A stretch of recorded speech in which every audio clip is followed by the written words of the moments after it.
గట్టిగా చెప్పండి, స్థిరమైనది కాదు. ఈ లోకమే స్థిరమైనది కాదు. నేను ఈ బోధ లోకస్తులకు చెప్పడంలా, ఒకవేళ లోకస్తులు అర్థం చేసుకొని ఫాలో అయితే దేవుని స్తోత్రం. నేను రక్షించబడ్డానండి అని చెప్పుకుంటున్నాను కదా మనం అందరం, వాళ్ళకి చెప్తున్నాను. ఎందుకు చెప్తున్నానంటే, అదైనా చాలామంది రక్షించబడి కూడా యేసు ప్రభువారు అన్నట్లుగా లోతు భార్యను జ్ఞాపకము చేసుకోండి అన్నట్లుగా లోతు భార్యలు అయిపోయారు చాలామంది విశ్వాసులు. అక్కడ దేవుని దూతలు వచ్చేసి ఈ సొదొమ గొమొర్రా ఈ ప్రజల పాపం చాలా భయంకరమైంది, నేను దీన్ని నాశనం చేయబోతున్నాడు దేవుడు, కాబట్టి మీరు ఈ చోటుని విడిచిపెట్టి ఇక్కడ నుంచి బయటికి రండి అని దేవుని దూతలు చెప్పినా ఇంకా వారు నిర్లక్ష్యం చేస్తుంటే వారిని బయటికి తీసుకొచ్చి ఆ సోయర్ అనే ప్రాంతానికి వెళ్తానని లోతు గారు అన్నారు. సరే వెళ్ళండి, మీరు వెనక్కి తిరిగి మాత్రం చూడొద్దు అని చెప్పారు. ఇక సరే లోతు కుమార్తెను ఇంకా వెళుతున్నారు. లోతు భార్య మీరే చెప్పండి, తిరిగి చూచి ఏమైపోయింది అది.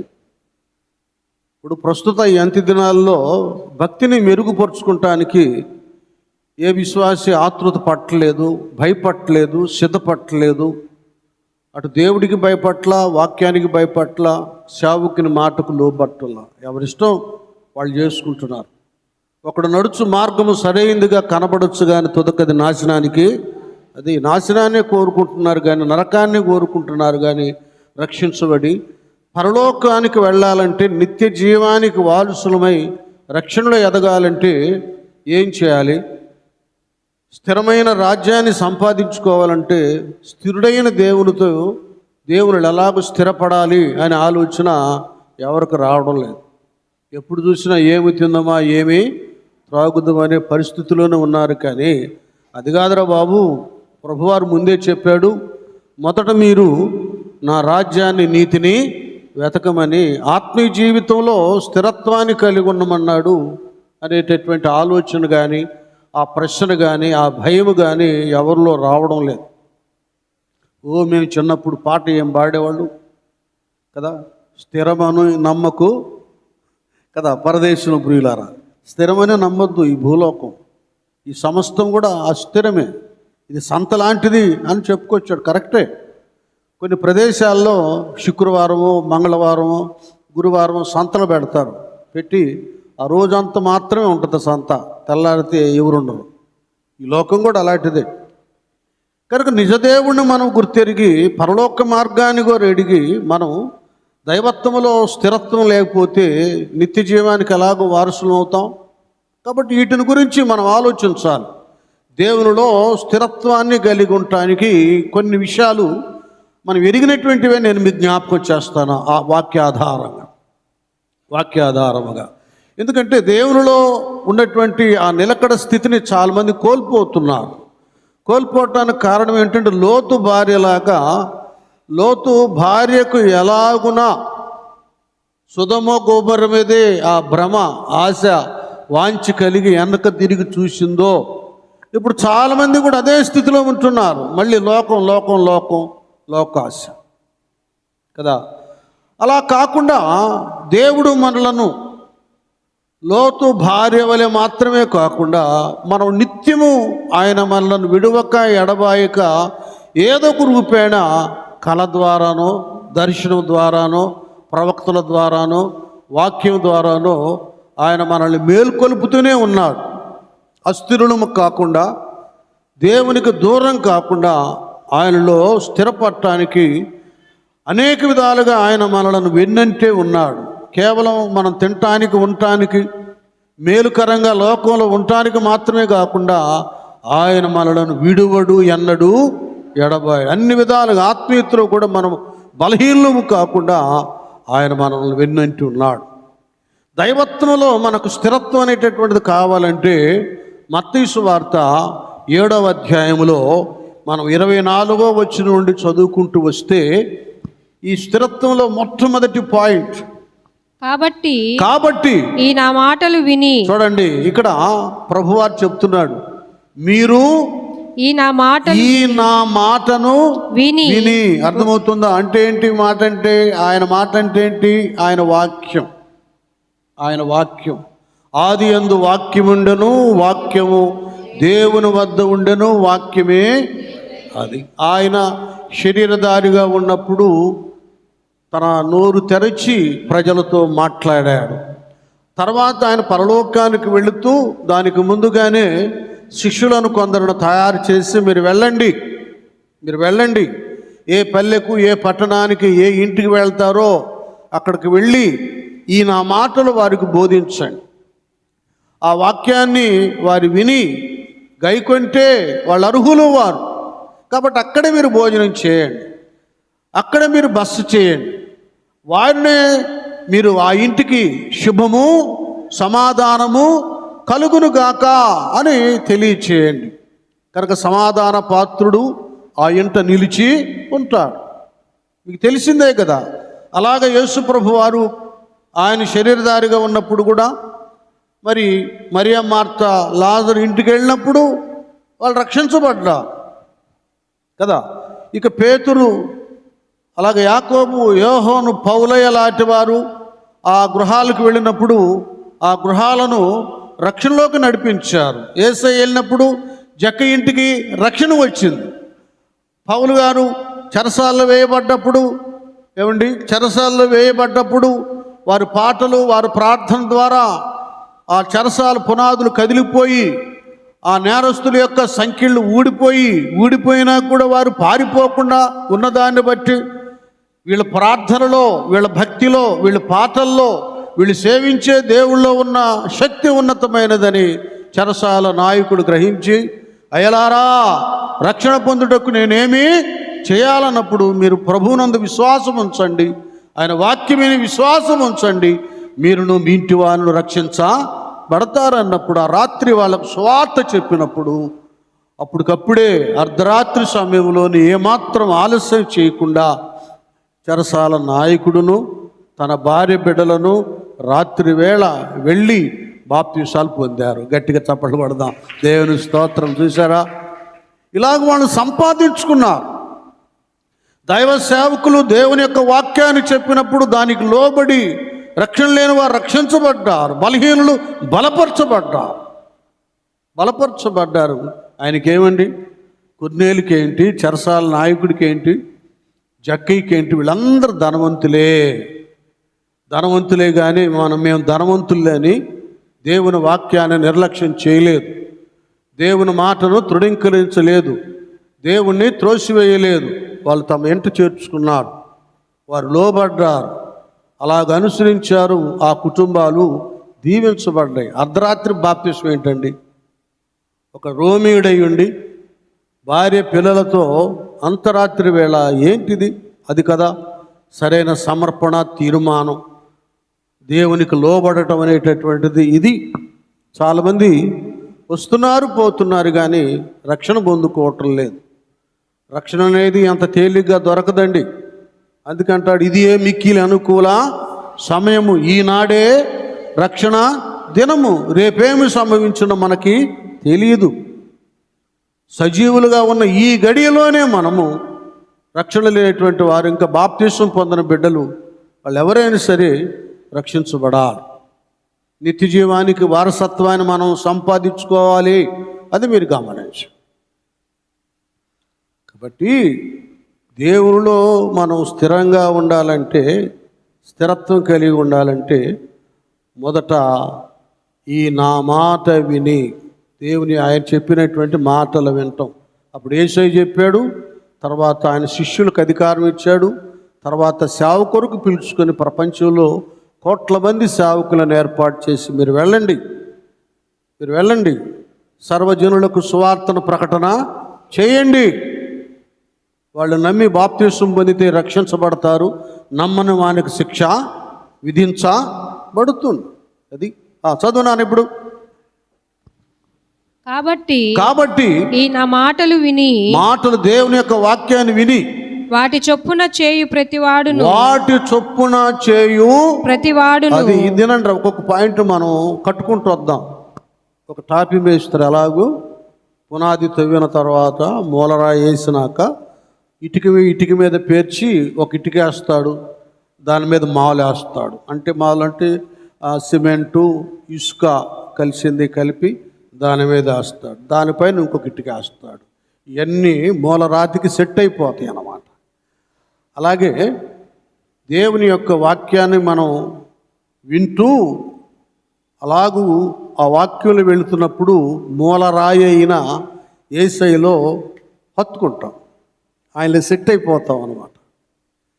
చాలామంది ఈ పునాదిలో కట్టబట్టం లేదు, ఈ పునాదికి అనుకూలంగా ఉండటం లేదు, వాళ్ళ సొంత కట్టడాలు కట్టించుకుంటున్నారు. అందుకంటాడు 127లో, యెహోవా ఇల్లు కట్టించని ఎడల కట్టువాని ప్రయాసం వ్యర్థం. దేవుడు కట్టించాలి ఇల్లు. ఎప్పుడు కట్టిస్తాడు? మనం ఆయన అధికారానికి లోబడినప్పుడు, ఆయన మాటకు లోబడినప్పుడు మనం కట్టబడుతున్నాము. పేతురు అన్నట్లుగా సజీవరాళ్ళుగా మలచబడి ఆ దేవుని ఇంటిలో మనం కట్టబడుతున్నాం. ఇందులో స్థిరత్వం ఉంది. కొంతమంది కట్టని దేవుడు కట్టించకుండానే, పిలవకుండానే, ఏర్పాటు చేసుకోకుండానే తమకు తాము కట్టడానికి మొదలు పెడుతున్నారు. 9-10 మంది చీట్లు వేసేవాళ్ళు ఉన్నారు అనుకోండి, వీడు వాళ్ళందరిని ఒక సంఘం చేసేస్తున్నాడు. వాడు కట్టుకున్న సంఘం సీట్ల సంఘం కానీ దేవుని సంఘం కాదు. వాళ్ళకేదో ఉద్యోగం ఉందనుకోండి, 4 డబ్బులు, అదేదో దశమ భాగం వాళ్ళకి వీళ్ళకి ఎందుకు ఇవ్వాలి, నేనే ఇది ఖర్చు పెట్టేస్తే పోదలని ఆయన సేవ చేస్తున్నాడు. చూడండి, అంత బురుడీ సేవ, వేషధారణ సేవ, నకిలీ సేవ, వీటి ద్వారా ఎలా కట్టబడతాడు? దైవ ప్రత్యక్షత పిలుపున్నవాడు కష్టమైన నష్టమైన తినక విశ్వాసంతో బ్రతుకుతూ విశ్వాసంలో విశ్వాస జీవితంలో నడిపిస్తాడు. కడుపు నుండి ఏం చేస్తాడు? వాడికి చక్కగా ఉద్యోగం ఉంది కాబట్టి పార్ట్ టైం అన్నట్లుగా లేదా సైడ్ బిజినెస్ అన్నట్టుగా ఏదో 4 మాటలు చెప్పుకోగానే ఆయన అభిషిక్తుడయ్యాడా, సువార్థికుడయ్యాడా, సేవకుడయ్యాడా? తను కల్పించుకుంటున్నటువంటివి. అలాంటి వాళ్ళందరూ నాయకునికి లోబడి అనుసరించవలసిన వారే కానీ వాళ్ళ ఇష్టానుసారంగా చావ చేస్తే కష్టాల్లో ఊబిల్లో పడిపోతారు ఎప్పటికైనా. దేవుని యొక్క వాక్యం ద్వారా ఇప్పుడు చదువునాను మిగతాది. ఈ నా మాట విని వాటి చొప్పున ప్రతివాడును బండ మీద తన ఇల్లు కట్టుకొనిన బుద్ధిమంతుని పోలి. అదే బండ మీద తన ఇల్లు కట్టుకొనిన బుద్ధిమంతుని పోలియుండును. అర్థమవుతుంది కదా? వాక్య ప్రకారంగా మన విశ్వాస జీవితాలను కట్టుకోవాలి. నేను అన్ని మీకు వాక్య ఆధారంగా వాస్తవాలు చెప్తా. ఏదో మీ దగ్గర ఏదో పోగు చేసుకోవాలనో సమకూర్చుకోవాలనో తినాలనో కాదు. నన్ను మీరు పిలవలేదుగా, ఆయన హెవెన్లీ గాడ్, పరలోకమందున దేవుడు తండ్రి నన్ను పిలిచాడు. ప్రపంచానికి కరువు వచ్చినా, దేశం అంతా కరువు వచ్చినా ఏలియా గారిని ఒక చిన్న పేద విధవరాల ద్వారా పోషించాడు. ఒకసారి అయితే కాకుల ద్వారా పోషించాడు ప్రవక్తను దేవుడు.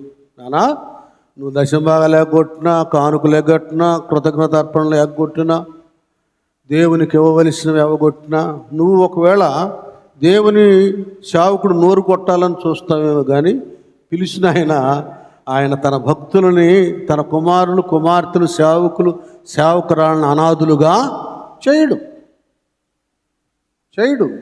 ఏం కాకులు అంటేనే దొంగ కాకులు, పిల్లల చేతులు ఏదైనా కొట్టుకొని వెళ్ళిపోతాం.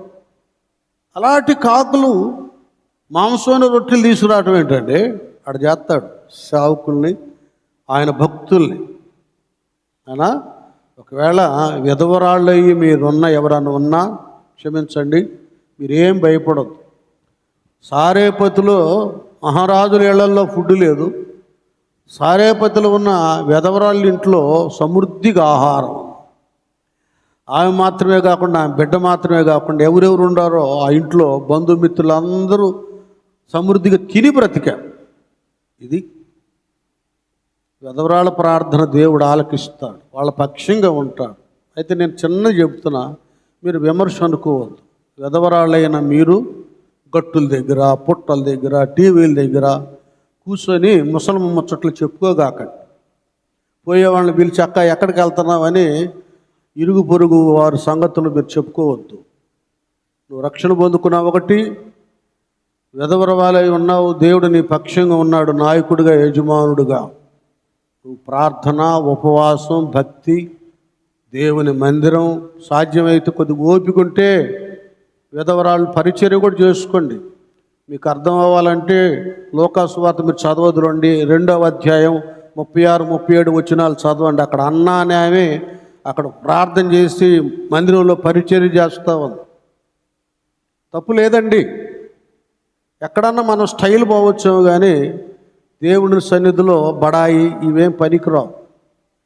ఇక్కడ స్టైల్ పనికిరాదు, ఇక్కడ ఘనత పనికిరాదు. ఇక్కడే తన్ను తాను తగ్గించుకున్నవాడు, చెప్పండి, అది దేవుని మందిరంలో తగ్గించుకొని అంతే. నువ్వు ఎంత తగ్గించుకుంటే అంత హెచ్చించబడతావు. ఇక్కడ బడాయి పనికిరాదు, ఇక్కడ తగ్గించుకోవాలి దేవుని యొక్క ఆలయంలో. ఆమె అన్న ఎవరు చూడలా, ఆమె ఎదవరాలయ్యండి యేసయ్యను ఆమె చూసింది. ఆయన మొదటి జననం, ఆయన పుట్టుకను, ఆ శిశువును ఆమె ఆలయంలో చూసిందండి. ఈ ప్రార్థనలో చాలా పొట్టు ఉంటుంది తెలుసా.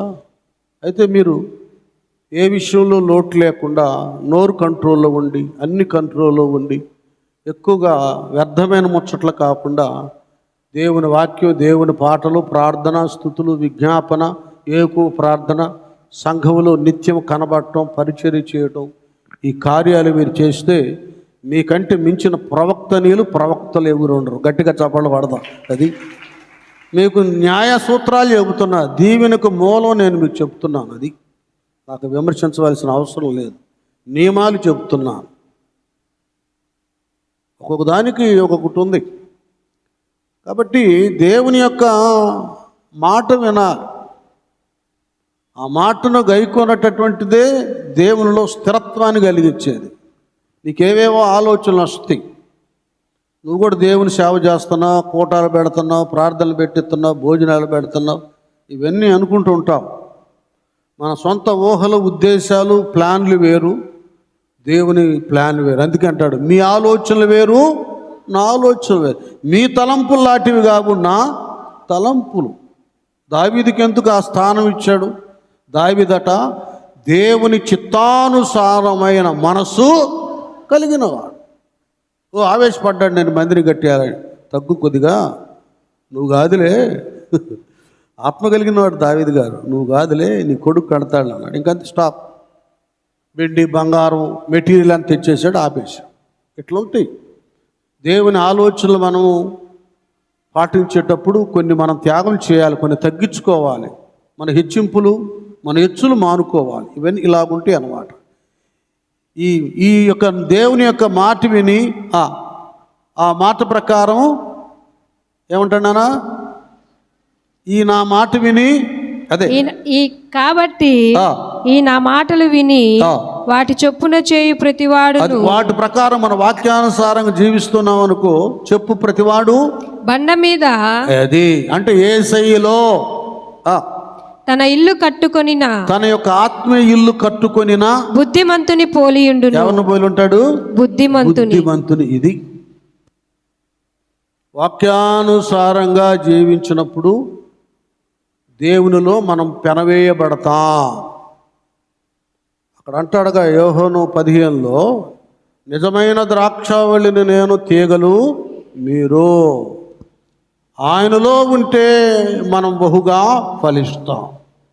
అక్కడ మనం ఎప్పుడు చెప్పుకున్నా 7వ వచనం ఉందిగా, నా యందు మీరును మీ యందు నా మాటలను. అది అర్థమైంది. ఇక్కడ కూడా నా యందు మీరును మీ యందు నా మాటలను, అది దేవుని మాటలు నిలిచి ఉండిన ఎడల మీకేది ఇష్టమో అడుగుడి, అది మీకు అనుగ్రహింపబడును. హల్లెలూయా.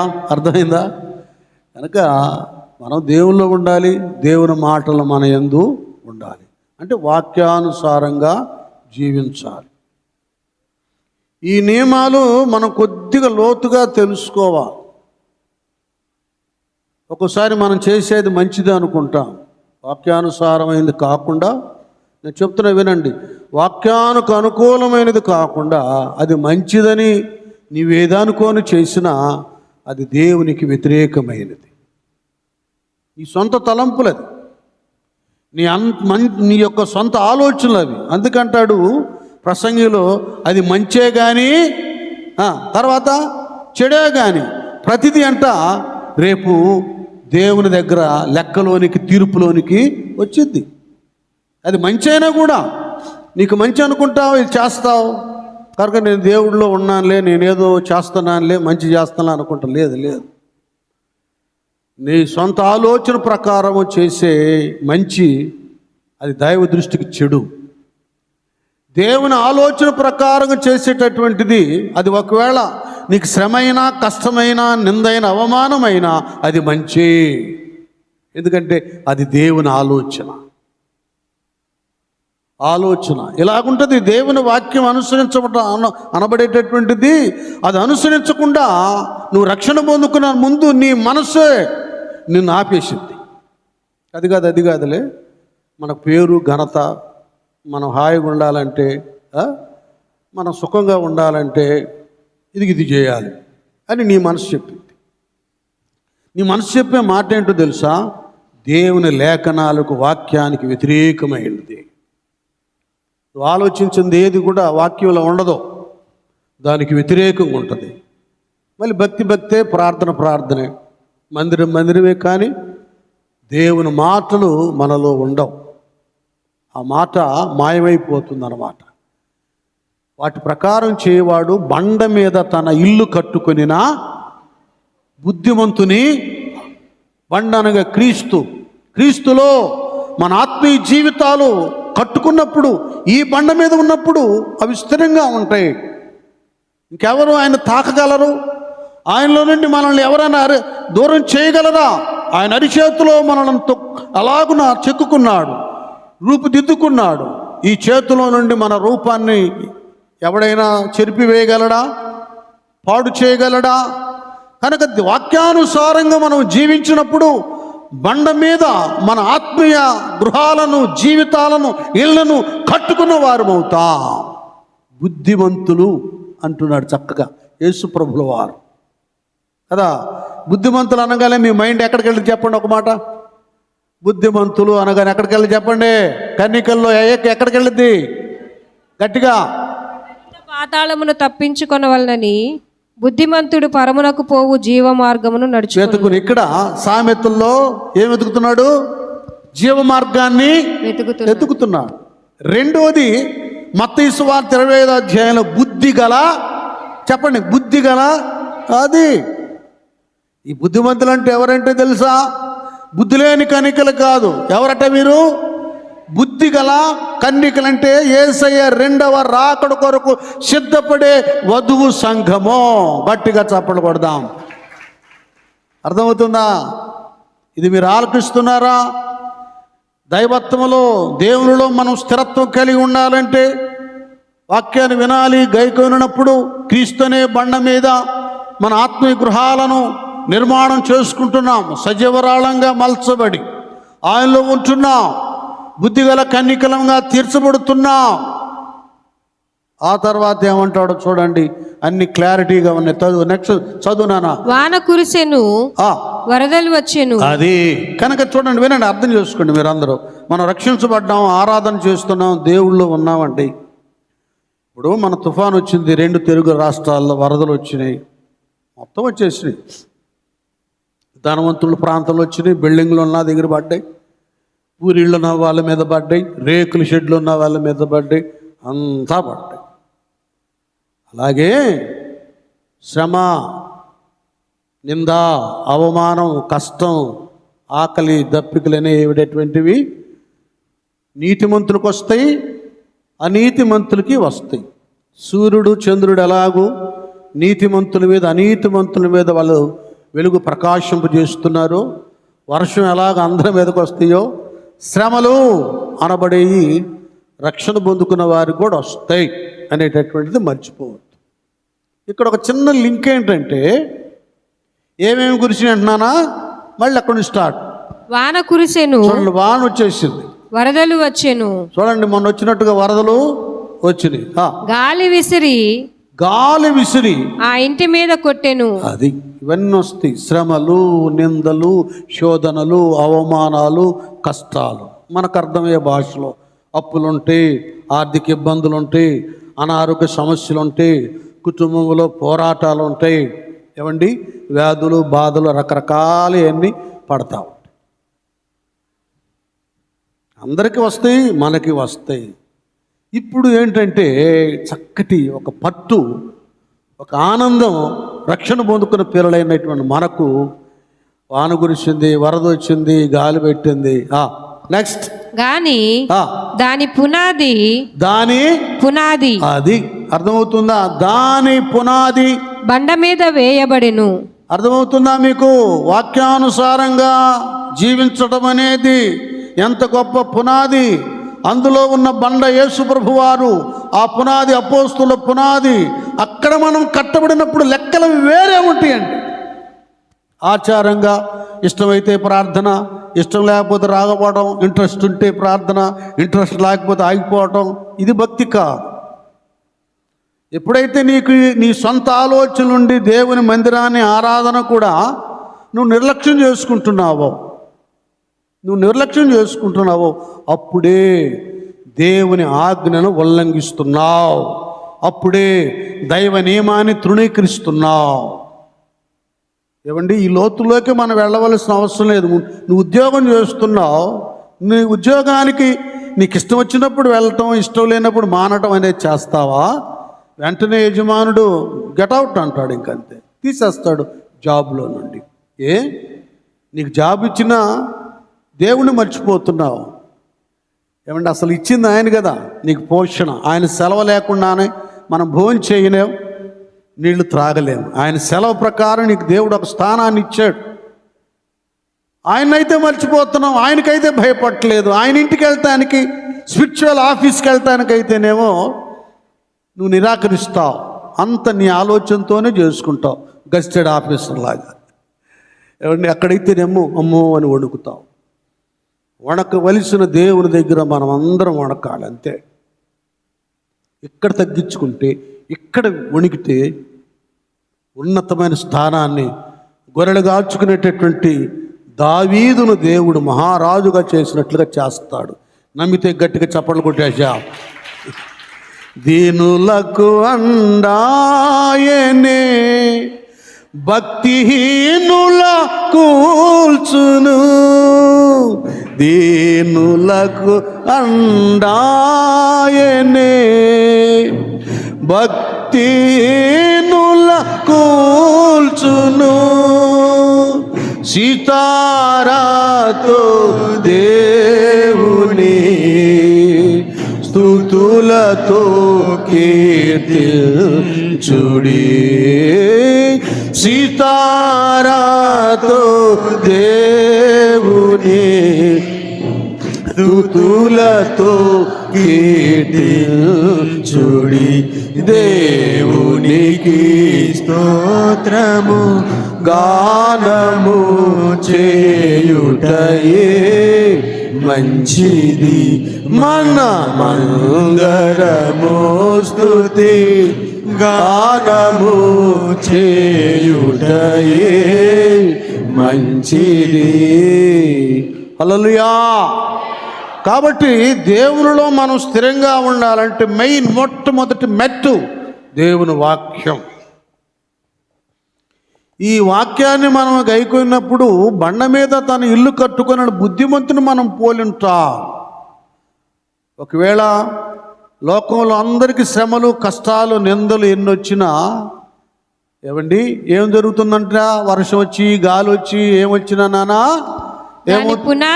దాని పునాది బండ మీద వేయబడెను. అది వాక్యంలో నువ్వు బ్రతుకుతున్నావా, నువ్వు దేవుళ్ళో ఉండావని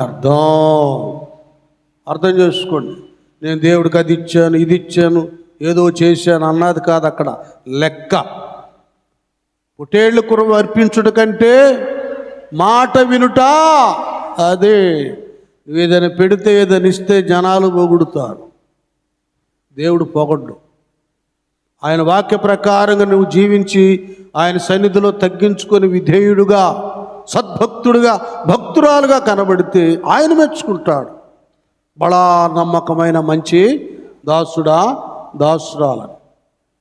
జనాలకి తల బాదుకొని ధ్యానం చేస్తూ ప్రార్థన చేస్తూ వాక్యంలో ఉన్న లోతులు తీసుకొచ్చి బోధిస్తున్న బుద్ధి రావడంలా చాలామందికి. ఎక్కడేసే గొంగళంటే అక్కడే లోతు భార్యలాగా వెనక తిరిగే చూస్తున్నారు కానీ ఆకాశం వైపు పరలోకం వైపు చూడలేదు. విశ్వాసకర్త కొనసాగించు యేసు వైపు చూట్లా. ఎందుకంటే అన్నీ మేము పరిశీలన చేస్తాం కదా, భక్తి వ్యక్తులలో ఉన్న ఆత్మీయ జీవితాన్ని.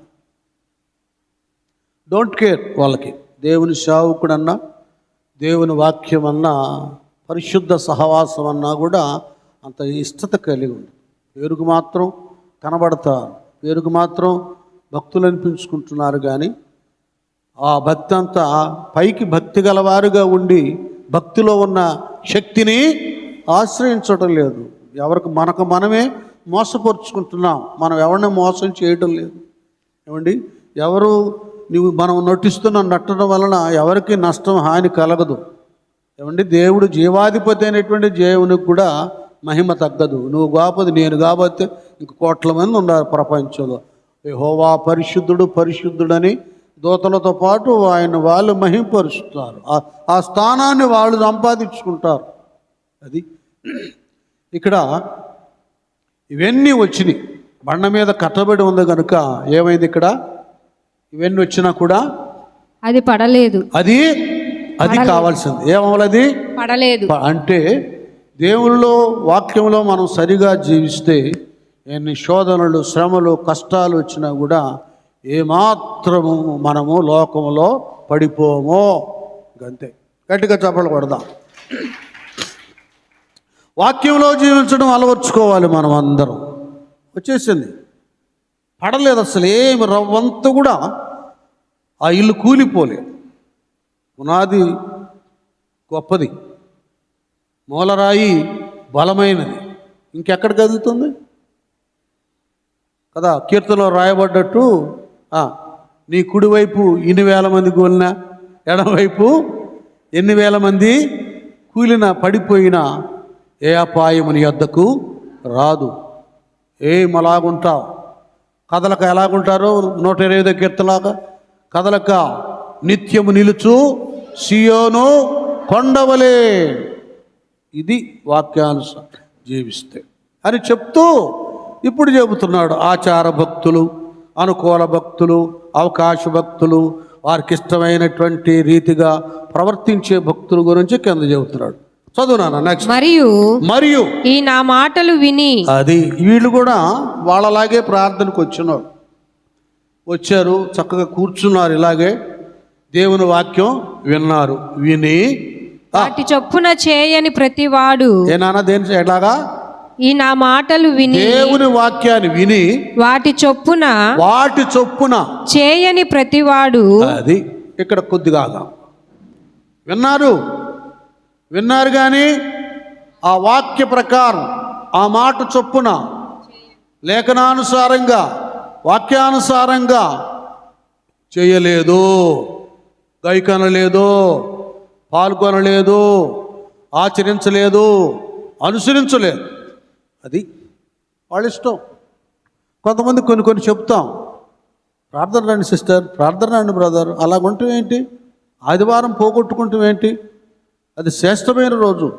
భక్తిహీనులతో నివసించడం కంటే నీ మందిర ఆవరణములో ఒక్క దినము గడుపుట 1000 దినాల కంటే శ్రేష్టమైనది. అది పోగొట్టుకోకూడదు. అది ప్రభు దినం, ప్రభువు ప్రత్యక్షమయ్యే దినం, ప్రభు దూతగణాలతో తన అభిషేకాన్ని మన మీద కుమ్మరించే దినం అని చెప్పినప్పుడు కొంతమంది నవ్వుతారు, ఎందుకు రావట్లేదండి. చూడండి ఎలాగుంటుందో. ఏదైనా ఒక పొరపాటు చేసినప్పుడు ఎందుకు అలా చేయకూడదు కదా, ఎలాగెందుకు చేస్తారు, వాళ్ళు నవ్వుతుంటారు. అంటే ఎగతాళిగా ఉంటాయి.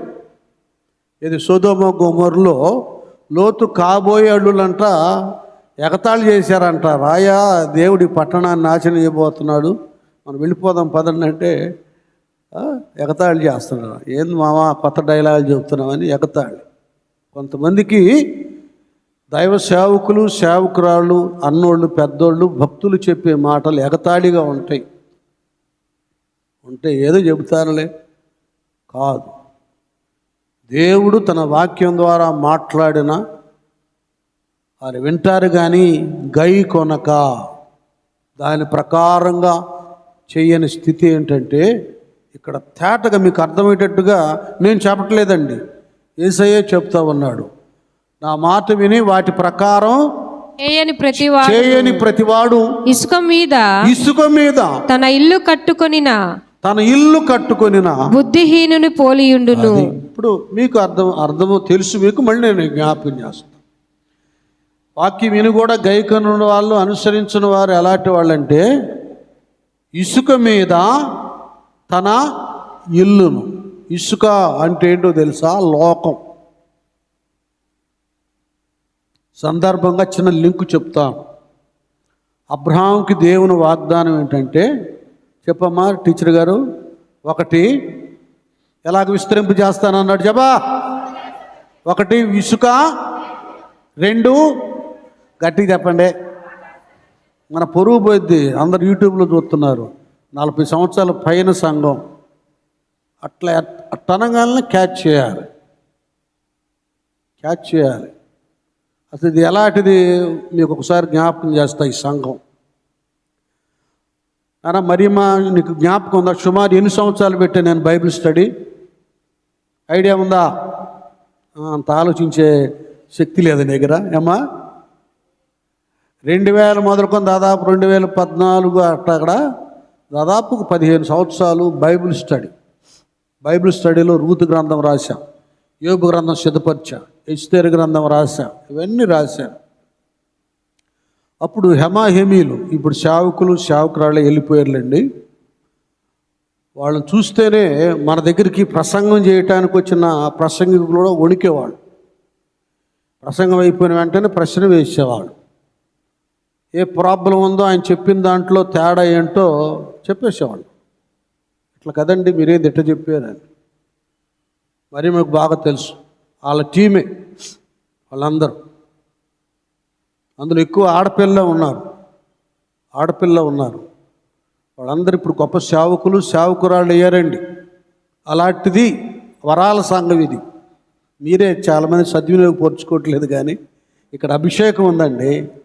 ఇక్కడ వరాలు ఉన్నాయి, ప్రవక్తలు ఉన్నారు, ప్రవక్తనీయులు ఉన్నారు, బోధకులు ఉన్నారు, సువార్థికులు ఉన్నారు, గాయకులు ఉన్నారు, సంగీత విద్వాంసులు ఉన్నారు.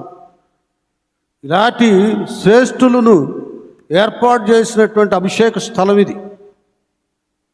ఏంటంటే మేము మీకు చాలామందికి చిన్నాళ్ళలాగా, వెర్రోళ్ళలాగా, తీసివేయబడినటువంటి వాళ్ళ కనబడతాం. ఆయన యేసు రక్తమే జై, మై డోంట్ కేర్, నేను ఆయన ఏం పట్టించుకో. దేవుడు నాకేం పని చెప్పాడు ఆ పనే నేను చేసుకుంటాను. వాళ్ళు అట్టన్నారు, వీళ్ళు ఎట్టన్నారంటే అట్ట ఉంటుందంటే, ఎవడో పిచ్చోడంట ఎలికి ఎక్కిరిచ్చిందని ఇల్లు తగలబెట్టుకున్నాడు. మీరు ఎవరెవరో ఏదేదో భావించారని నా దేవుని సేవ, నా ప్రయాస, నా కష్టం, దేవుడు నాకు ఇచ్చిన అభిషేకాన్ని నేను ఎందుకు తృణీకరించుకుంటాను? విననోళ్ళు పోతే పోయారు, విన్నవాళ్ళు దీవించబడతారు. ఇప్పటికీ అవుతున్నారు, సేవకులు తయారవుతున్నారు, గాయకులు తయారవుతున్నారు, సంగీతపరమైన బిడ్డలు కూడా ఆ చిన్నవాళ్ళు ఒక్కొక్కళ్ళు వచ్చేస్తున్నారు. ఏమండి, ఇలా దేవుడు చేస్తూనే ఉన్నాడు పనిని.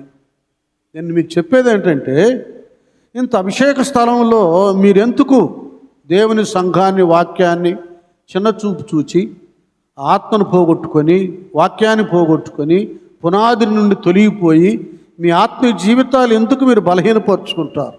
10 మందికి చెప్పి తీసుకురావలసిన వాళ్ళు ఎన్నో 20 సంవత్సరాలు దాటి రక్షించబడినటువంటి మీకు ఏందన్నా మన ప్రార్థనకు రాలేదు, నేనేందన్నా నువ్వు ఎక్కడ ఉన్నావు అక్క అని చెప్పే పరిస్థితి మీరు ఎందుకు తెచ్చుకోవాలని నేను చెప్తున్నా.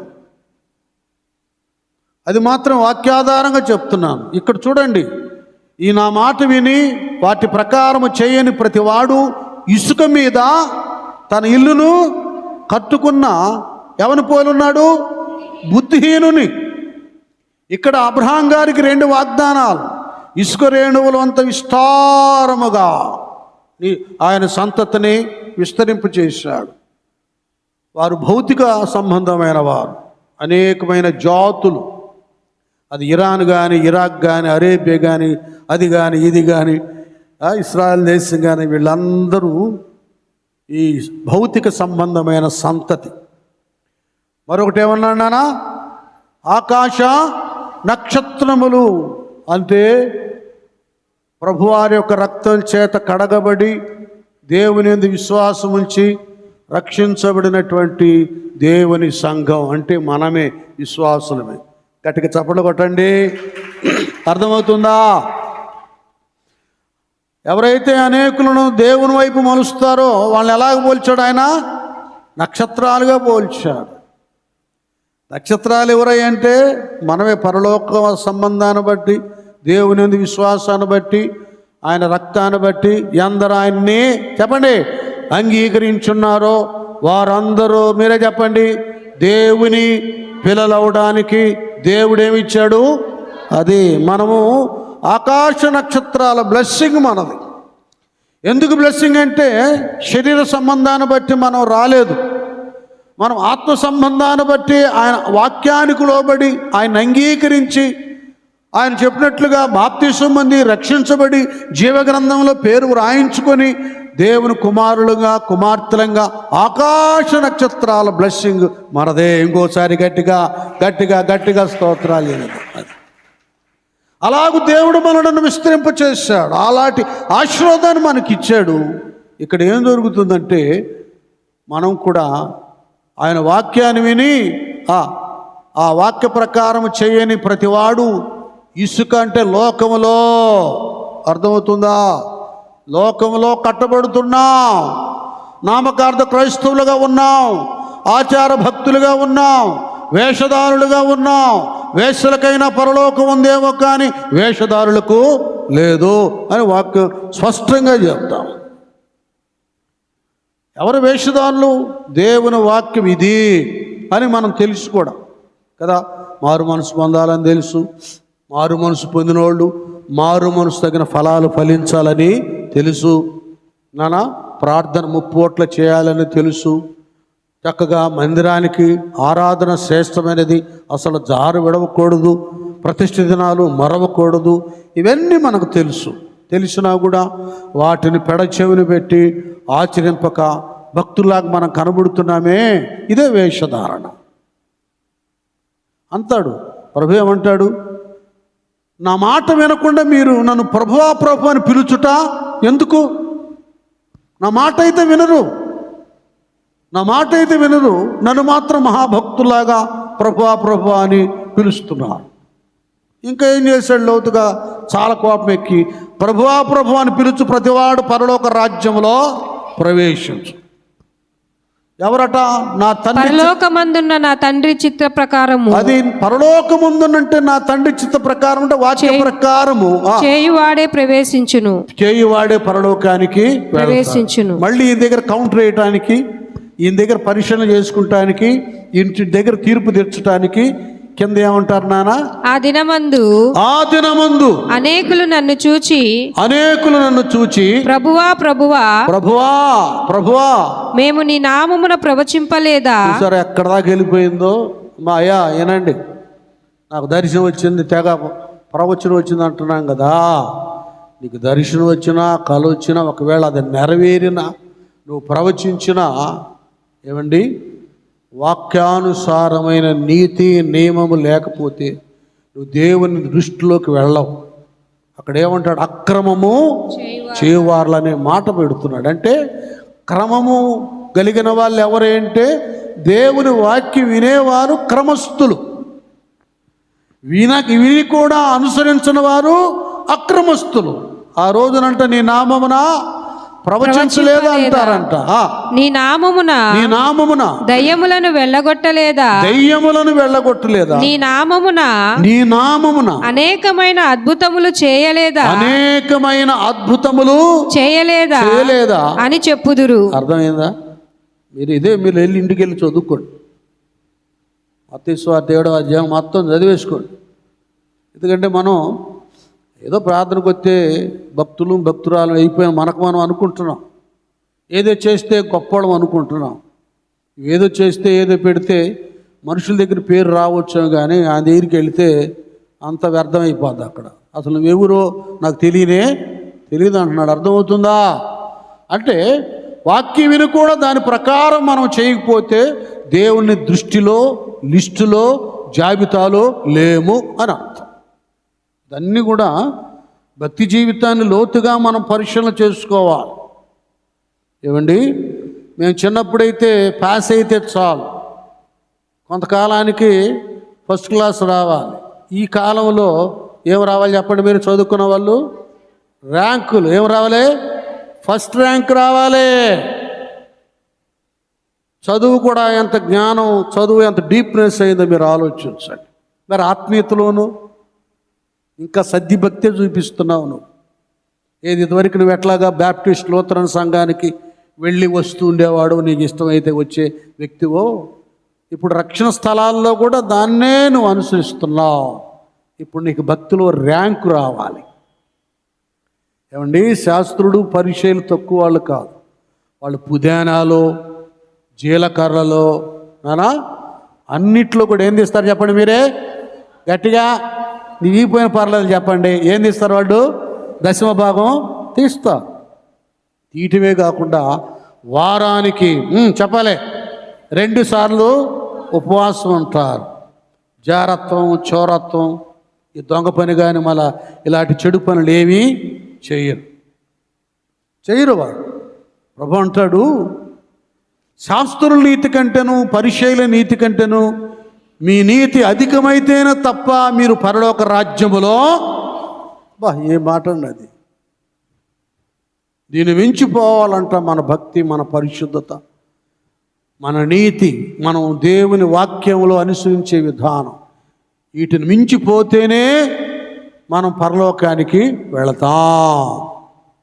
లేకపోతే ఆ స్థానం లేదని నేను చెప్పడం డైరెక్ట్గా యేసయ్యే చెప్తున్నాడు.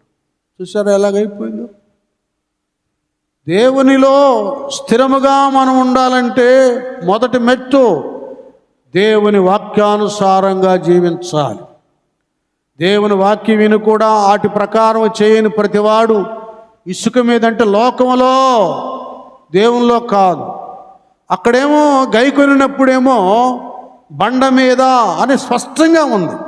అంటే దేవునిలో, క్రీస్తులో వాక్యానుసారంగా జీవిస్తున్న వారు ఉన్నారు, కట్టబడ్డారు అని అర్థం.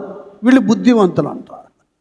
ఇక్కడ వాక్యం విని కూడా ఆ ప్రకారం చేయని ప్రతివాడు ఇసుక, దీనికి పునాది లేదు, ఇసుక మూలరాయి లేదు, పైన కట్టేశారు. కట్టంగానే ఏమైంది నాన్న? ఇసుక మీద తన ఇల్లు కట్టుకొనిన బుద్ధిహీనుని పోలి ఉన్నాడు. వాన కురిసెను. ఏమొచ్చింది మళ్ళీ? వాన కురిసెను. వాన వచ్చేసింది. వరదలు వచ్చినాయి. గాలి విసిరి ఆ ఇంటి మీద కొట్టెను. అప్పుడు అది కూలబడెను. అది అప్పుడు ఏమైంది? కూలబడెను. గట్టి చదవమ్మది. అప్పుడు అది కూలబడెను, కూలిపోయింది. దాని పాటు గొప్పదని చెప్పెను. అర్థమవుతుంది. ఇప్పుడు శ్రమ వచ్చింది అనుకో, ఇంకొండ్రు వీళ్ళు ప్రార్థన ఉండదు, సహవాసం ఉండదు, మందిరం ఉండదు, వాక్యం ఉండదు. నింద వచ్చింది అనుకోండి, నన్ను అట్టన్నారు, మాయమైపోతాం. మీ అందరికీ తెలుసు, ఒక ఆయన ఉన్నాడు, దెయ్యాలతో చచ్చేవాడు. చిన్నపాస్ గారు ప్రార్థన చేసి కష్టపడినప్పుడు బతికాడు. దెయ్యాలు పోయి కుటుంబం అంతా కూడా సురక్షితంగా ఉంది. నా కళ్ళారు చూశా. చిన్న పిల్లల వాళ్ళు. నాకు ఏడుపు వచ్చింది అన్నమాట. గరాసేన దేశంలో శానా పట్టినలాగా ఉన్నాడు ఆయన. చిన్నపాస్ గారు చెప్పా, నాన్న మందిరాన్ని తీసుకెళ్దాం రైతన్ని, అక్కడ ప్రార్థన చేయంటే అంత సంఘం అంతా చేశారు. తాటాక మందిరం గోడ పట్టుకొని పట్టుకుంటూ వచ్చాడు బాత్రూమ్కి వెళ్ళటానికి. అలా తాడు బ్రతికి బట్ట కట్టి చక్కగా పని చేసి పోయిన ఇల్లు వచ్చి పిల్ల పాపలతో బాగుండి అన్ని దీవించబడిన తర్వాత అసలు చెన్నయ్య గారిది కానీ అక్కడ ఏ పొరపాటు లేదు. తన స్వార్థం కొరకు అలాంటి మంచి కుటుంబాన్ని, సంఘాన్ని వదిలిపెట్టుకొని వెళ్ళిపోయాడు. ఇది అంటే కేవలం వాళ్ళు ఎందుకు వచ్చారంటే దెయ్యాలు పోగొట్టుకుంటానికి, అవసరాలు తీరటానికి వచ్చారు. కానీ క్రీస్తునే బండ మీద కట్టబట్టడానికి రాలా. ఆ పునాది క్రీస్తునే బండ మీద ఆయన కట్టబడ్డట్టయితే ఇలాంటి 190 నిందలు, అవమానాలు, కష్టాలు వచ్చినా దేవుణ్ణి, సంఘాన్ని, సేవకుని యొక్క కుటుంబాన్ని వదిలిపెట్టేవాడు కాదు. ఇది మీకు నీతి చెబుతున్నా, విమర్శ కాదు. ఇది అర్థం చేసుకొని కృతజ్ఞత లేనటువంటి వాళ్ళంగా మన బ్రతుకుల్లో మనం ఎప్పుడు ఉండకూడదు. నేను ఈ సంగతి కూడా ఎందుకు చెప్తున్నానంటే, వాళ్ళ కష్టాల్లో, శ్రమల్లో, బలహీనతలో, సమాజంలో తీసివేయబడేటువంటి వారిగా ఉన్నటువంటి స్థితిలో దేవుని దగ్గరికి వచ్చి ఒక ఉన్నతమైన స్థానాన్ని సంపాదించుకున్న తర్వాత ఒడ్డుకు చేరినాక తెప్ప తగలబెట్టినట్లు, పెట్టిన చేతిని విరిచివేసినట్లుగా కొందరు విశ్వాసులు తయారయ్యారు. అది సరైన భక్తి జీవితం కాదు. 100 మందిరాలు నువ్వు తిరిగినా నీతి, న్యాయం, కృతజ్ఞత లేకపోతే అది దేవునికి ఇష్టమైంది కాదు. అందుకే అయ్యగారు పాట రాశారు, కృతజ్ఞత లేని వారు వేల కొలదిగా కూలినను, కృతజ్ఞత లేని వారు వేల కొలదిగా కూలినను, కృపావాక్యమునకు లామై నువ్వు పొందేదవు. పడాలి. కృపావాక్యము నాకు సాక్షులామై కృప వెంబడి కృపను పొందేదన్. గ్లోరీ. ఆనందయాత్ర ఏదే ఆత్మీయ యాత్ర, యేసుతో నూతన యెరూషలేము యాత్ర, మన యేసుతో నూతన యెరూషలేము యాత్ర. హల్లెలూయా. కాబట్టి నేను అర్థమవడానికి కొన్ని ఉదాహరణలు నేను మీకు చెప్తున్నాను. దేవుని యొక్క మాట విని ఆ ప్రకారం చెయ్యని ప్రతి వాడు విని కూడా ఇసుక మీద తన ఇల్లు కట్టుకున్నటువంటి బుద్ధిహీనుని పోలి ఉన్నా. శ్రమలు వస్తాయి, అవమానం వస్తాయి, నిందలు వస్తుంది. ఇలాంటి వాళ్ళు ఎట్లుంటారంటే, నేను ఎదురైనా ఆయన నాకు వందనాలు చెప్పలేదని మానేవాళ్ళు ఉంటారు. ఏది నన్ను చూసి నవ్వేరని మానేసేవాళ్ళు ఉంటారు. ఏదో నాకు పార్టీ లేదని మానేసేవాళ్ళు ఉంటారు. ఏదో నాకు ప్రసంగం లేదని మానేసేవాళ్ళు ఉంటారు. నాకు అధికారం పెత్తనం లేదని మానేసేవాళ్ళు ఉంటారు. నిజంగా వాక్యాన్ని సరిగా విని గైకొని అనుసరిస్తే అలాగ ఉండట్లా. నాకు నా దేవుడు, ఆయన వాక్యం, నన్ను రక్షించుకున్న నా ఇల్లు, నా మందిరం. ఇది మందిరం. ఈ నియమంలోనే బ్రతుకుతాడు. దేవుడు తన వాక్యంతో నన్ను ఏం చేయమన్నాడు? ప్రార్థన చేయమన్నాడా? ఉపవాసం ఉండమన్నాడా? పరిచర్య చేయమన్నాడా? సహకరించమన్నాడా? లేకపోతే విజ్ఞాపన చేయమన్నాడా? లేఖనాలు ధ్యానం చేయమన్నాడా? ఈ దృష్టిలోకి నువ్వు వెళ్ళిపోతావు. నువ్వేమో దైవ నియమంలో వాక్యానుసారం బ్రతుకుతావు. దేవుడేమో నీ మీద తన కనుదృష్టి ఉంచి సేవకులను, పెద్దలను ప్రేరేపించి నువ్వు ఊహించని అనుకున్నటువంటి స్థితిని, స్థానాన్ని, ఆధిక్యతను దేవుడు నీకు ధరింప చేస్తాడు. గట్టిగా చెప్పడబడదాం. అది ఈ సూత్రాలు మీరు తెలుసుకోండి. అనుభవంతో చెప్తున్నాను. మీరు అడిగితే ఇచ్చేది కాదు ప్రసంగం, వచ్చేది కాదు అధికారం, ఆధిపత్యం. నువ్వు దేవుడి దగ్గర సంపాదించుకునేది. నీ వెంట పడాలి. నువ్వు చెప్పాలయ్యా, నువ్వు చెప్పాలయ్యా, నువ్వు చేయాలయ్యా, నువ్వు చేయాలయ్యా. ఇది లేకపోతే ఏమవుతుందంటే, చిన్న చితక దానికి నువ్వు అన్నీ మానేస్తావు. చివరికి దేవుని కూడా వదిలిపెడతావు. కొంతమంది దేవుని కూడా వదిలిపెట్టి మరలా వాళ్ళ పాత దేవుళ్ళ దగ్గరికి వెళ్ళిపోయిన వాళ్ళు కూడా ఉన్నారు. లెక్కలన్నీ వేరే ఉంటాయి నాయన. కాబట్టి దేవునిలో మనం స్థిరముగా ఉండాలంటే, మన ఆత్మీయ స్థితి స్థిరపరచబడాలంటే ఆయన వాక్యానుసారంగా జీవించాలి. మొదటి కీర్తన 1 నుండి 3 దాకా మనం చదువుకుందాం. ఇక్కడ కూడా చూడండి, ఈ కీర్తన రాసిన ఆయన ఎవరు రాశారు నాన్న? కీర్తన దావీదు గారు, ఈయన సామాన్యుడు కాదు. ఆయన రాజైనా కూడా దేవుడి దగ్గర ఒక వరం అడిగాడు. ఏం వరం అడిగాడు? అయ్యా, నా జీవితకాలం అంతా నీ మందిరములో కదా నేను స్తుతించడానికి జీవించినట్లుగా వరాన్ని నాకు దయచేయి ప్రభు అని దేవుని సన్నిధిని కోరుకున్నాడు. సింహాసన ఆసీనుడై కదా ఆ చలవరాతి భవనాల్లో విహరించేవాడు, ప్రశాంతంగా ఉండేవాడు. దేవుని మందిరం, ఆ మందిరంలో నేను ఉండాలి.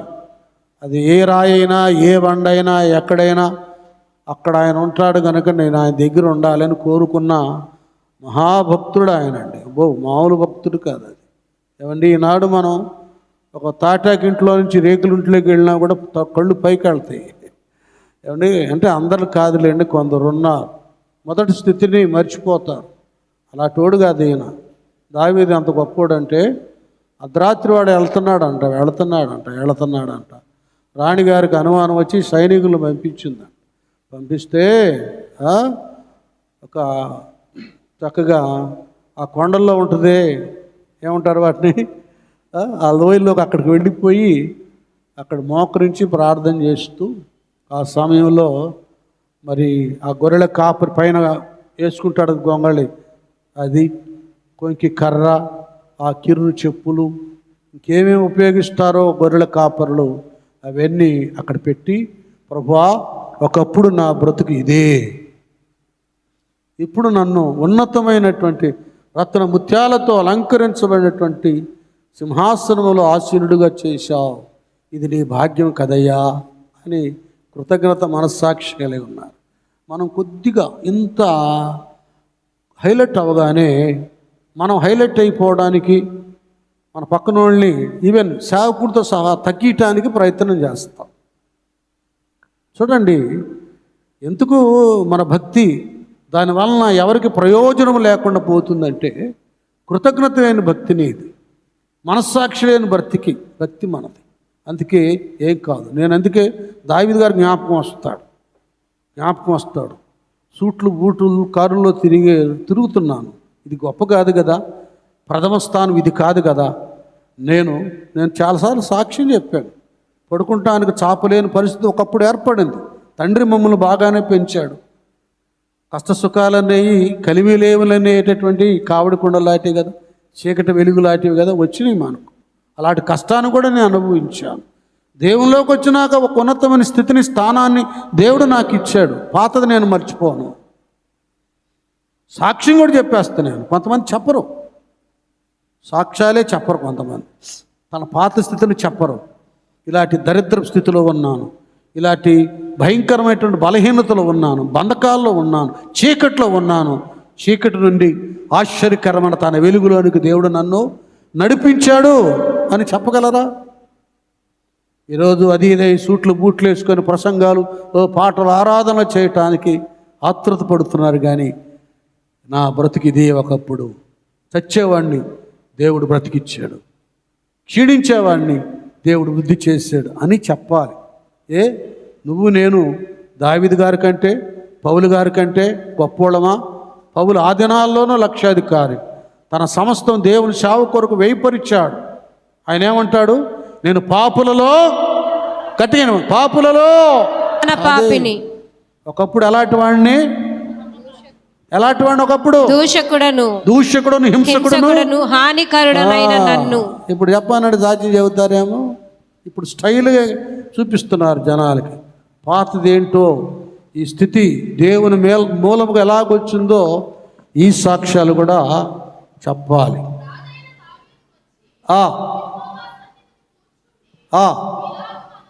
ఇలాగూ మనవి చేశాను, దేవా యెహోవా, నీవు నన్ను ఇంత హెచ్చు స్థితిలోనికి తెచ్చుటకు నేను ఎంతటి వాడను? నా ఇల్లు ఏ పాత్రపుది? ఇది నీ దృష్టికి స్వల్ప విషయమే. దేవా యెహోవా,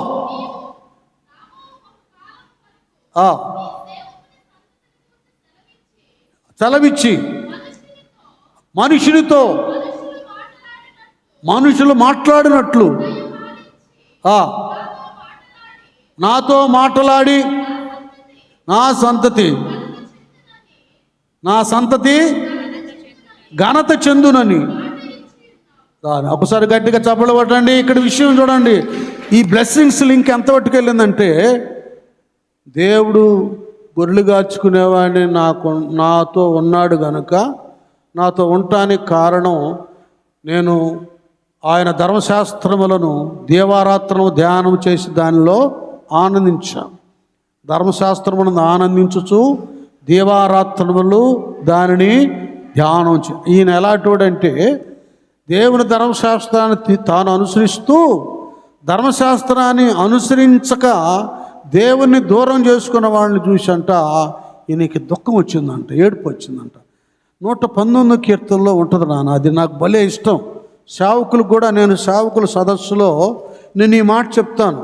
దావీదు ఎలాంటోడంటే, తాను దేవుని వాక్యాన్ని అనుసరించడం మాత్రమే కాకుండా నాన్న, ఆయన ఎలాంటి వాడంటే చూడండి, నీ ధర్మశాస్త్రము 136 నాన్న, 119 జనులు నీ ధర్మశాస్త్రమును అనుసరింపకపోయినందుకు నా కన్నీరు ఏరులై పారుచున్నది. అర్థమవుతుందా? ఎలాంటోడంటే, ప్రజలు చూశాడు, దేవుని ధర్మశాస్త్రాన్ని అనుసరించకుండా ద్వితీయోపదేశ కాండంలో ఉండగా 28-30 నుండి ఉండగా 15 నుంచి కిందకి అనుసరించకపోతే ఎలాంటి రోగాలు, దరిద్రం, శాపం వస్తుందో, వాళ్ళ తలగా కాకుండా తోకగా చేయబడతారు. అక్కడ ఉంది. దావీదు చూశాడు, నేను ఏదో అడవుల్లో, కొండల్లో, లోయల్లో, పొలాల్లో గొర్రెలు కాచుకునేవాడిని, ఆ మహనీయుని యొక్క ఆ ధర్మశాస్త్రం అందు ఆనందిస్తూ దాన్ని గైకొంటూ ధ్యానం చేశాను, మహారాజుని అయిపోయాను ఆయన వాక్యం వల్ల. వీళ్ళేంట్రా బాబు, ధర్మశాస్త్రం ఏం చేస్తున్నాడు, అనుసరింపకపోయినందుకు నా కన్నీరు ఏరులై ఏడుతున్నాడు ప్రజల కొరకు. అయ్యా, వాళ్ళు నీ ధర్మశాస్త్రాన్ని అనుసరించాలయ్యా. ఇవన్నీ బలమైనటువంటి లేఖనాలు, నా జీవితాన్ని బాగు చేసేటటువంటి.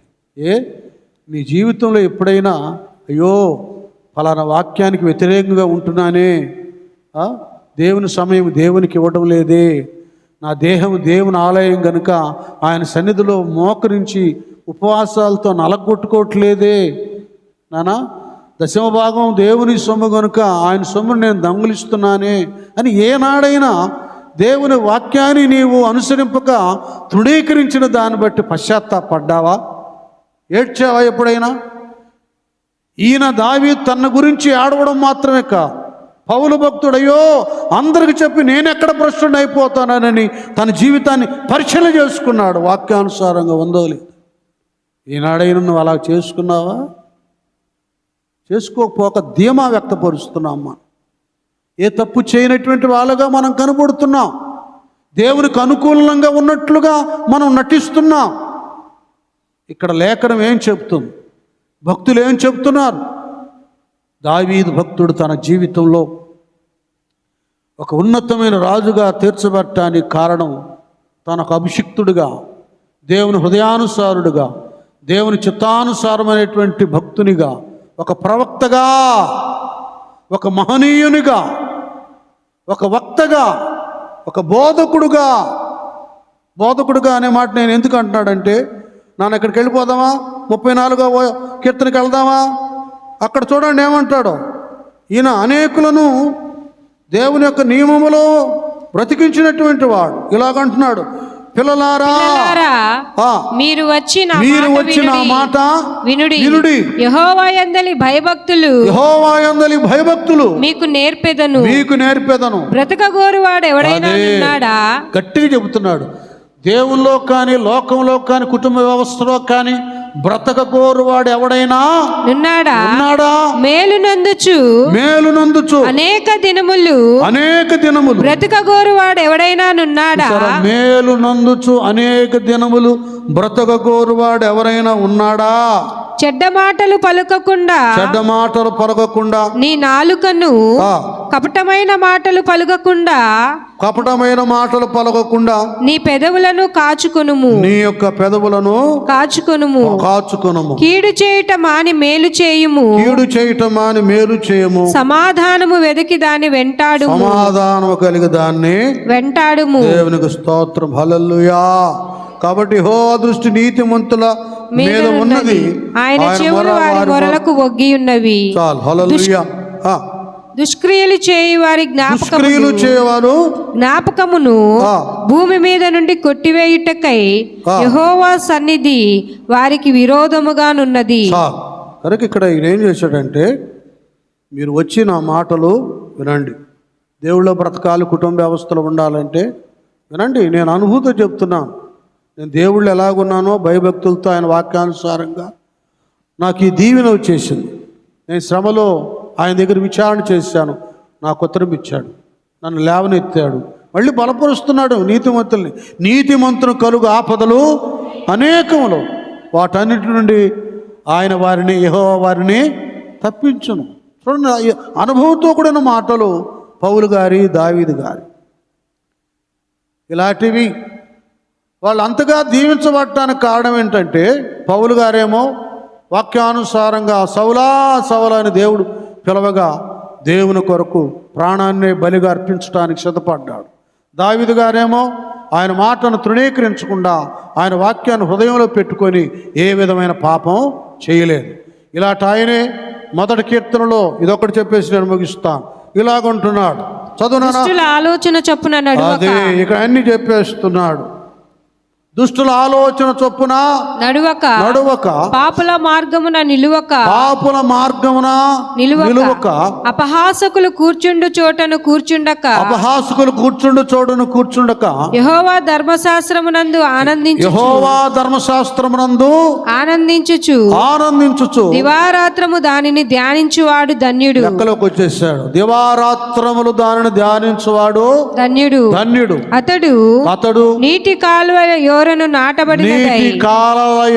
నాటబడినదై ఆకు వాడక తన కాలమందు ఫలమిచ్చు చెట్టు వలె నుండును. అతడు చేయనదంతయు ఏమవుతుందంట? సఫలమగును. ఇక్కడ అర్థమవుతుందా? ధర్మశాస్త్రాన్ని, దేవుని వాక్యానుసారంగా జీవించినవాడు, దానికి ముందుగా ప్రత్యేకించబడ్డాడు. ఎలాగూ ప్రత్యేకించబడ్డాడు? ఒకటి, దుష్టుల ఆలోచన చొప్పున నడవక. అర్థమవుతుందా? ఇప్పుడు విశ్వాసులు చేసే పని ఏంటంటే, దేవుని పిల్లలతో ఆలోచనలు, దేవుని వాక్య ఆలోచనలు, ఏమండి ఆత్మీయుల ఆలోచనలు తీసుకునే కంటే లోకానుసారమైన వ్యక్తుల ఆలోచనలు తీసుకుంటున్నారు. ఆ ఆలోచనలు కుయుక్తి సంబంధమైనవి, యుక్తి సంబంధమైనటువంటివి.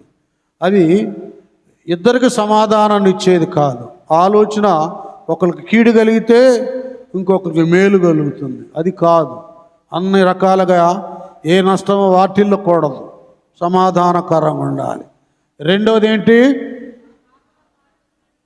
చదవండి మైకులో తీసుకోండి అమ్మా. పాపుల మార్గమున నిలువక. నాకు ఈ వయసులో అందరు కోపం వస్తుంది, కొద్దిగా కంట్రోల్ చేసుకోండి మీరు. రెండోది ఏంటి? పాపుల మార్గమున నిలువక. అది ఇప్పుడు ఎట్టే టైం ఉంటే ఏంటంటే ఇంక వాళ్ళ దగ్గరే నిలిచేది మనోళ్ళు. ఎప్పుడు దైవ సంబంధమైనటువంటి వాళ్ళతో ఉండరు. వాళ్ళతో నిలిస్తే ఉందంటే మీకు తెలుసుగా, సన్యాసి రాసుకుంటే ఏమైంది? 4 రోజులు సహవాసం చేస్తే వీళ్ళు వాళ్ళు అవుతారు. వాళ్ళ దగ్గర ఉంటే నీతిమంతును చేర్చుకున్నవారు నీతి ఫలం. ఇలాంటి పాపులతో సాంగత్యం ఉంటే ఆలోచనలు, ఆ తలంపులు, ఆ ప్రవర్తన ఆవరిస్తుంది. గుర్తుపెట్టుకోండి. కష్టపడమంటే, మంచి చేయమంటే, తగ్గించుకోమంటే, ఉపవాసం ఉండమంటే కష్టంగా ఉంటుంది. తేలిగ్గా లోకస్తుడు వచ్చి ఒక పాపపు కట్టుబడి మాట చెబితే దానికి బంధించబడతారు. మూడోది ఏమంటాడు? అపహాసకులు కూర్చుండు చోటను కూర్చుండక. అది ఇప్పుడు మన అక్కలు అక్కడే కూర్చునేది. రా కూర్చో, ఏంది సంగతి అంటే ఈ జోకులు వేస్తుందిగా, ఈయన జోకులు వేస్తాడుగా, నవ్విస్తాడుగా లోకులు ముచ్చటాన్ని చెప్పి. ఇది ఇలాంటి పనికిమాలిన ముచ్చట్లన్నీ విని పగలబడి నవ్వటానికి కొంతమంది ఇష్టపడుతున్నారు. మీరు అలా చేయదని నేను నమ్ముతున్నాను. రవ్వంత కూడా అవిశ్వాసులతో విజ్జోడుగా ఉండి ఈ స్థితికి మీరు రావద్దు. అక్కడ దుష్టుడు ఆవరిస్తాడు. దేవుని పిల్లలు ఐక్యత కలిగి ఉంటే పరిశుద్ధాత్ముడు ఉంటాడు, మంచి మాటలు ఇస్తాడు మీలో నుండే. ఒకళ్ళు బలహీనలుగా ఉన్నప్పుడు ఒకరిలో పరిశుద్ధాత్మ దేవుడు ఒక ఆలోచన ఇస్తాడు. లేదు లేక ఈ సమస్య తీరాలంటే ఇలా చేయి, మేము కూడా ప్రార్థన చేస్తాం అంటుంది ఒక తల్లి. అది ఫాలో అయ్యిద్ది, ఆ సమస్య తీరేది. ఇలాగుంటాయి. అదే దుష్టులతో ఉంటే ఏమైందంటే వాళ్ళు చెడు ఆలోచనలు, కుటుంబ వ్యవస్థ పతనమయ్యే ఆలోచనలు ఇస్తాడు, అది ఫాలో అవుతారు, కుటుంబాలు కొట్టేసుకుంటాయి. ఒక మంచి మార్గాన్ని, శాంతియుతమైనటువంటి నీతి మార్గాన్ని దేవుడు మనకిచ్చాడు. అది మనలో నిలబెట్టుకుందాం, అనేకులను నీతి మార్గానికి నడిపిద్దాం. అది కాబట్టి ఇక్కడ 3వ వచనంలో ఏమంటాడు? అపహాసకులు కూర్చుండ చోటను కూర్చుండక, అది యెహోవా ధర్మశాస్త్రమునందు ఇక మనం చేయవలసిన దావీదు చేసింది ఏంది? యెహోవా ధర్మశాస్త్రమునందు ఆనందించుచు. వినండి, నేను ముగిస్తున్నాను, ఒక 5 నిమిషాలే. ఇప్పుడు వాక్యం దేవుడు మనతో మాట్లాడుతున్నాడు, దానిలో మనం ఆనందించాలి. ఆయన ధర్మశాస్త్రంలో ఆనందించాడు. ఎందుకు ఆనందించాడంటే ధర్మశాస్త్రంలో జీవించేవారు ఎలాంటి భాగ్యాన్ని పొందుకుంటారో ఆయన తెలుసుకున్నాడు. నేత్రాలు తెరవబడి అబ్రహాం గారు ఎక్కడున్నాడో తెలుసుకున్నాడు. ఏమండి, మోషే గారు ఏ స్థానాన్ని సంపాదించుకున్నాడో తెలుసుకున్నాడు. ఆయన దాంట్లో లీనమైపోతున్నాడు.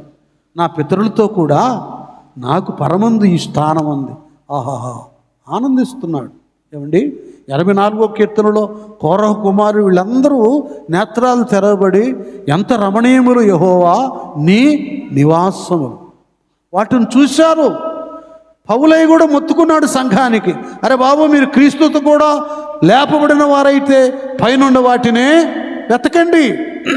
పరలోక సంబంధమైనటువంటి ఆ బహుమానాలు, కిరీటాలు, ఆ స్థానాలు, ఆ నివాసాల కొరకు మీరు ఆతృత పడండి, అవి ఎంతో రమణీయములు అని చెప్తున్నారు భక్తులు.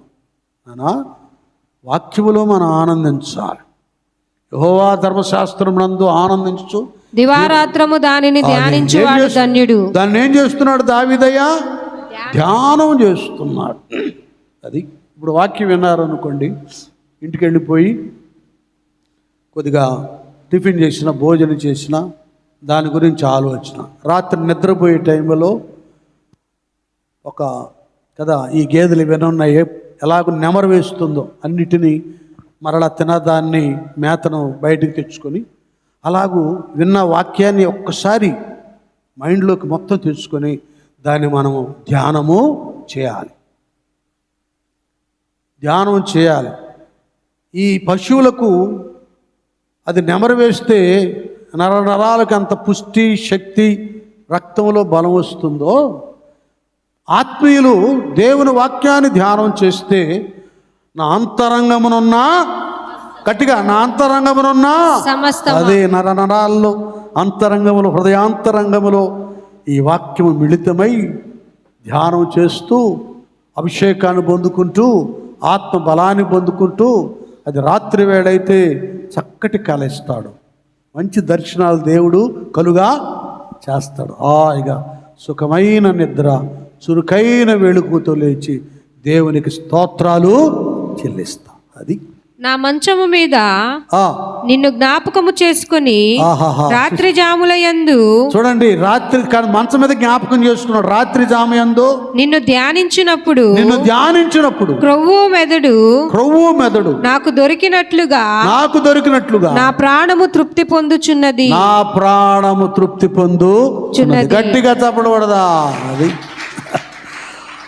ఆహార రీతిగా ఆయనకి క్రొవ్వు మెదడు టేస్ట్ ఇష్టం కావాలి. ఏది టేస్ట్గా ఉందో దాన్ని పోల్చుకుంటున్నారు. ఇది ఇంత విలువ ఉందండి దేవుని వాక్యంలో. తవ్వుకుంటూ వెళితే ఇది మహాగని.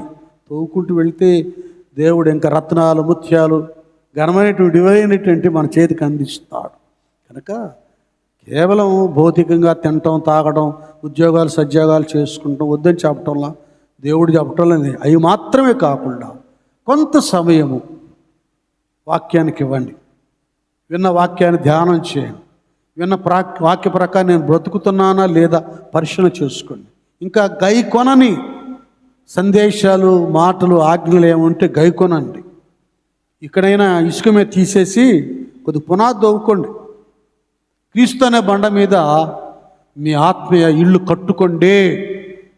నా తండ్రి ఏంటి అనేక నివాసములు కలవు, లేని ఎడలనేది మీకు చెప్పు. నేను మరలా వచ్చి మిమ్మల్ని తీసుకుని. ఇప్పుడు ఏంటంటే మీరు పేర్లు జీవగ్రంథాలు ఉన్నాయి, మీ అందరికి స్థలాలు ఉన్నాయి అక్కడ.